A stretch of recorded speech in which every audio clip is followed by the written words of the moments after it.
upon the appellant for the offence under section 302 IPC. যদি আমি করে থাকি তাহলে আমাকে ফাঁসি দাও, কোনো আমি ইয়ে করছি। উকিলকে ডেকে বলেছি, সকলে বলেছি, কিন্তু আমার উপরে চক্রান্ত হচ্ছে। তো मगर फिर भी तो मैं इंसान हूँ कि हमारा भी दिल में कभी कभी दर्द होता है कि ये साला काम ठीक नहीं है। ये एक ऐसी कहानी है जिसमें मुजरिम को फांसी की सजा दे दी गई थी और फिर कुछ ऐसे सुराग मिले जिससे कानून व्यवस्था से हुई बड़ी गलती का खुलासा हुआ। क्या किसी और को किसी और के गुनाहों की सजा मिली थी? आइए आज 16 साल की हेतल पारेख मर्डर केस के कुछ अनसुलझे राजों को सुनते हैं, जिसमें 21वीं सदी की पहली फांसी की सजा सुनाई तो गई थी, पर आज तक ये राज खुल नहीं पाया कि जिस धनंजय चटर्जी को फांसी हुई थी, क्या वही असली गुनहगार था?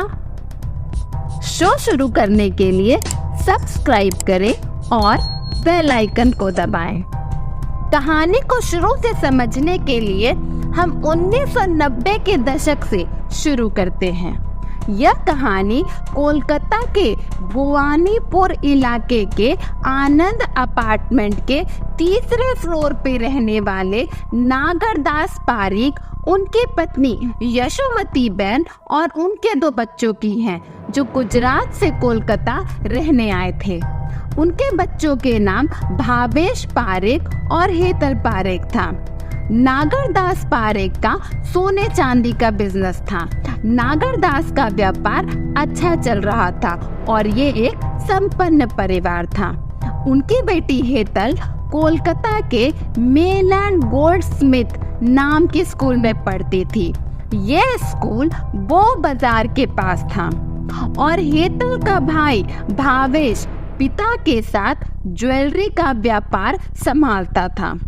1987 में आनंद अपार्टमेंट में एक व्यक्ति सिक्योरिटी गार्ड का काम करता था। उसका नाम धनंजय चटर्जी था, जिसे आगे चलकर घटना का प्राइम अक्यूज्ड बनाया गया था। धनंजय वेस्ट बंगाल के कुलुधिनी का रहने वाला था। धनंजय का शिफ्ट सुबह 6 बजे से दोपहर 2 बजे तक का था। धनंजय की शादी पूर्णिमा से हुई थी, जो आंगनबाड़ी में काम करती थी, पर धनंजय ने पूर्णिमा से झूठ बोलकर शादी की थी कि वो बीएसएफ में नौकरी करता है। बाद में जब पूर्णिमा को पता चलता है कि धनंजय सिक्योरिटी गार्ड है, पूर्णिमा धनंजय से लड़ती है, पर शादी तो हो चुकी थी, इसलिए पूर्णिमा ने इसे स्वीकार कर लिया। आगे इन दोनों परिवारों की जिंदगी में तूफान आने वाला था। 1990 में हेतल 10वीं क्लास में थी। मार्च के महीना था और हेतल के बोर्ड एग्जाम चल रहे थे। हेतल सुबह 7 बजे एग्जाम के लिए निकलती और 1 बजे तक घर आती। हेतल ने एक दिन अपनी माँ से शिकायत की कि सिक्योरिटी गार्ड धनंजय हेतल पे आते जाते वक्त कमेंट करता है। माँ ने पहले दिन तो ध्यान नहीं दिया, पर फिर हेतल ने अगले दिन अपनी माँ से कहा कि धनंजय उसे मूवी देखने चलने बोल रहा था।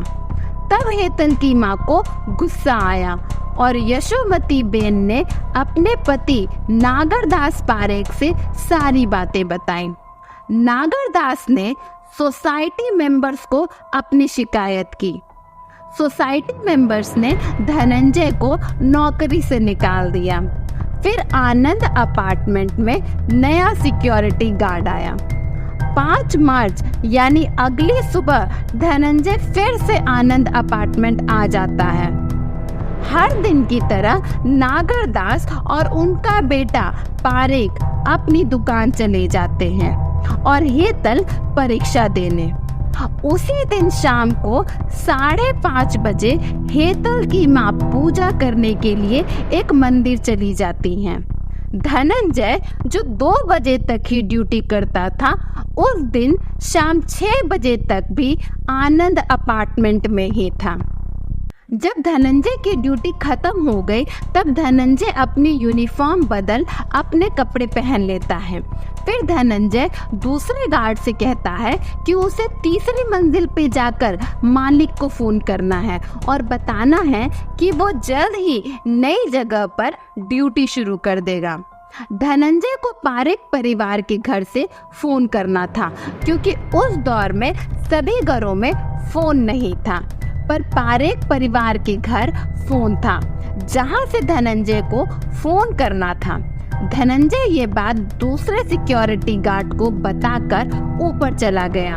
जैसे ही धनंजय ऊपर जाता है वैसे ही सिक्योरिटी मैनेजर नीचे आ गया।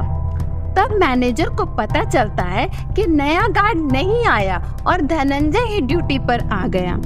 मैनेजर दूसरे गार्ड से धनंजय को बुलाने के लिए कहता है तो दूसरा गार्ड नीचे से ही धनंजय को आवाज लगाता है तो धनंजय ऊपर से झांक कर कहता है कि वो नीचे आ रहा है।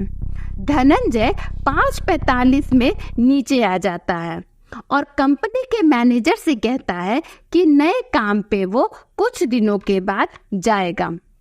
शाम 5:50 में हेतल की माँ यशोमती बेन पूजा कर घर वापस लौटती है और कई बार घर का डोर बेल बजाती है, पर हेतल दरवाजा नहीं खोलती। तो यशोमती बेन जोर जोर से दरवाजा पीटने लगती है, जिसकी वजह से आसपास रहने वाले लोग भी यशोमती बेन के पास आ जाते हैं। सभी मिलकर दरवाजा तोड़ने का सोचते हैं और दरवाजा तोड़ देते हैं। दरवाजा तोड़ते ही सभी अंदर जाते हैं तो देखते हैं कि सामान बिखरा पड़ा है। फिर यशोमती बेन हेतल के कमरे की तरफ जाती हैं तो जो दृश्य देखती हैं उसकी उन्होंने कभी कल्पना भी नहीं की थी।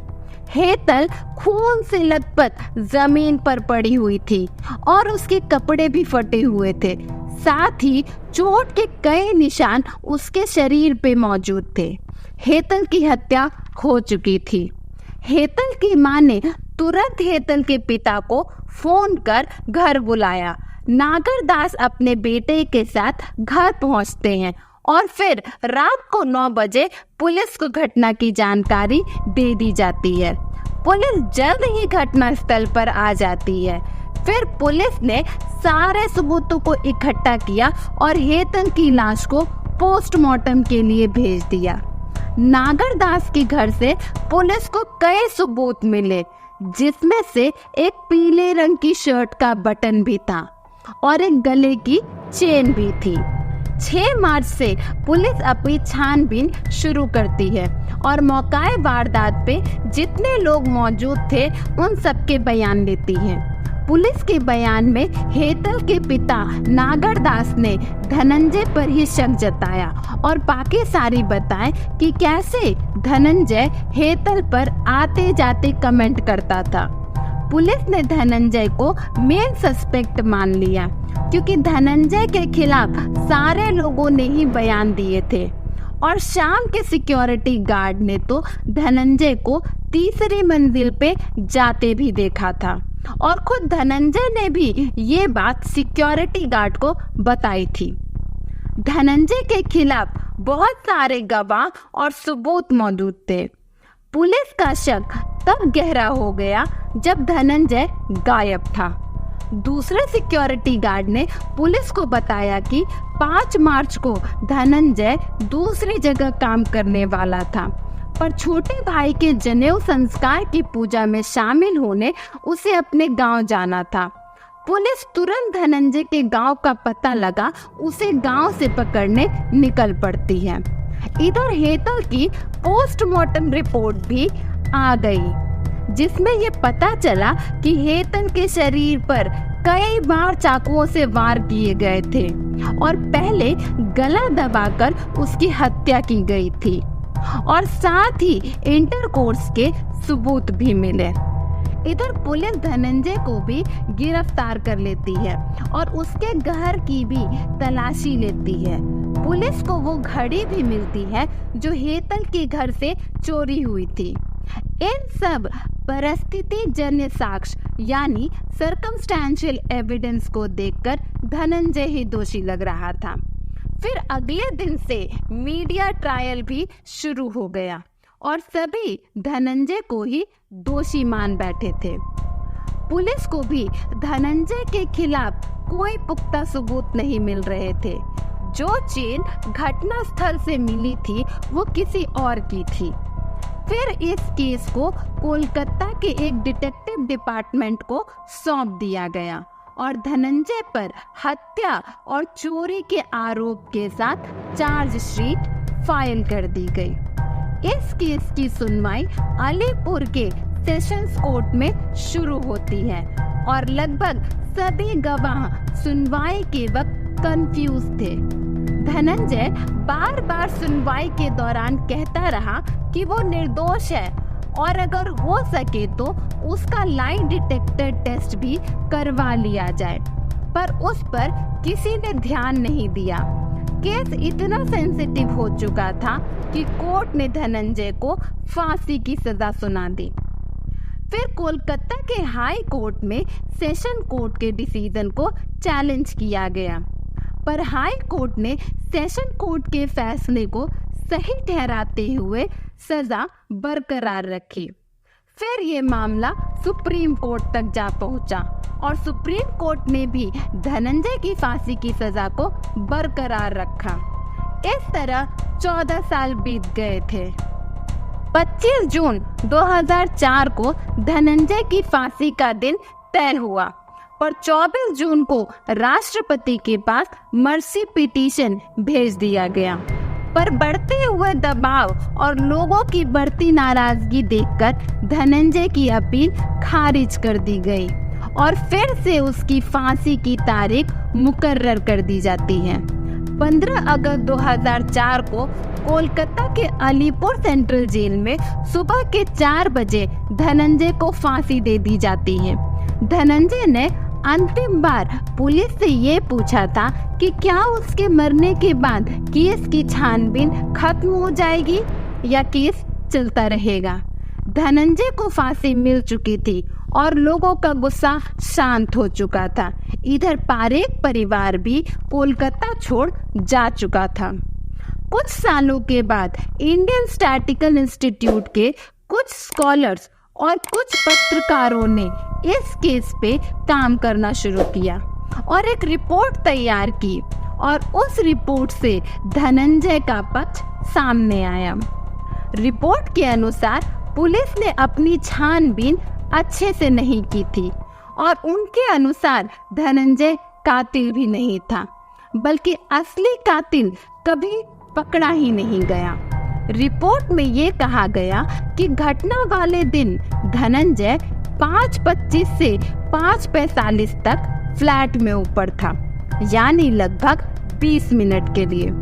स्कॉलर्स के मुताबिक एक आम इंसान का 20 मिनट में ऊपर जाकर हेतल के साथ दुष्कर्म कर 21 बार उसे चाकू मार घड़ी चुराकर बुलाए जाने पर तुरंत नीचे आ जाना और सहज रूप से सभी से बातचीत करना और खून की एक बूंद भी धनंजय के कपड़ों पर ना होना मुमकिन ही नहीं था।